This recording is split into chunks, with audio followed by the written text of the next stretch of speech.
Chapter 4. The Kobuk Kennel. After breakfast the next morning, Karen, Justin, and George met Jim at the lodge. Jim was glad to meet Karen and Justin and said, "Your dad and I are old friends from the university, and now we're working together.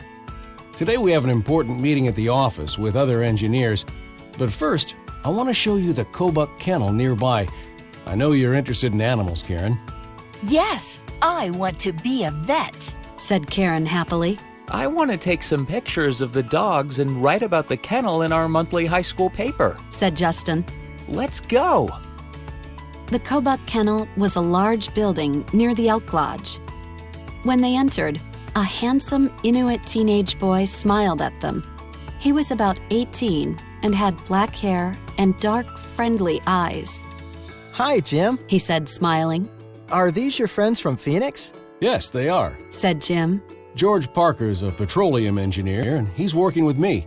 And these are his kids, Karen and Justin. They're here to celebrate Thanksgiving with their dad." "Happy to meet you. My name's Ross Kobuk, and this is my dad's kennel. Can I show you around?" Oh, yes, please, said Karen and Justin. George laughed and said, "Well, Jim, I think Karen and Justin have made a new friend. Let's go to work." Karen and Justin followed Ross into a large area with a lot of dogs. Each dog had a big, comfortable cage with food and water and a lot of living space. I've never seen such beautiful dogs, exclaimed Karen. "They're not only beautiful," said Ross proudly. "they're champions. Most of these dogs are winners of the Iditarod sled dog race, the most difficult race on Earth. They're Alaskan Huskies and Siberian Huskies." What kind of race is it? asked Justin. The Iditarod race is an annual race across Alaska, from Anchorage to Nome, that takes place in early March. The weather conditions and temperatures are always freezing, and that's what makes the race so difficult and exciting. The race covers a distance of about 1,000 miles. It usually takes between 8 and 15 days to complete it. The musher is the man who drives the sled that is pulled by about 12 to 15 dogs. Wow, said Karen and Justin. That's amazing. "These dogs are strong, brave animals," said Ross. "and my dad is their musher. Follow me, and you'll meet the champions." He walked over to the first big cage. He's Spike, a born leader. He's very intelligent, and he leads the dog team. He knows all of the trails.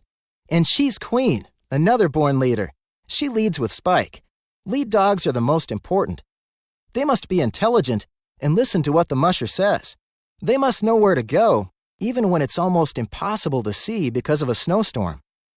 Nicky is another lead dog, but he's still young and has a few things to learn. Nicky is jealous of Spike. Sometimes they fight because they both want to be the leaders.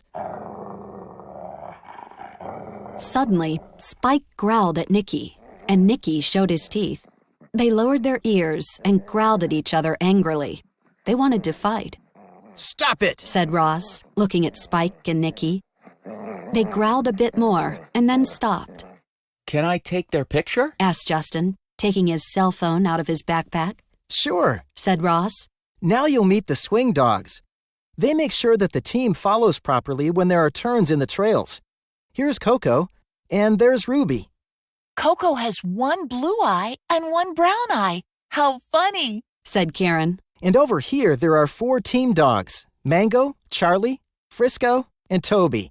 Team dogs are the strongest, and they pull the heavy sled and keep the speed. The last 2 dogs are Buck and Snowball. She's all white. They're wheel dogs. They're the largest dogs, and they're next to the heavy sled and the musher. When there's a hill to climb, they have the hardest job. They're the calmest dogs of the team." I'm going to write an article in the high school paper about your kennel, Ross, said Justin proudly. The students at Washington High will love it. Ross turned around and pointed to another area of the kennel. "The dogs you see over there are puppies. They're still quite young and need to learn many things. I help my dad train the dogs. It's hard work." He looked at his watch and said, "It's almost noon and time for lunch. Why don't you have lunch with me and my family? I want you to meet my mom and dad." Sounds great. Thanks, said Karen and Justin. who were quite hungry. After lunch, let's go to the Bentley Shopping Center in Fairbanks and look around, Said Ross. I can drive you there.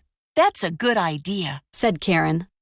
I want to buy a book about the animals that live in Alaska.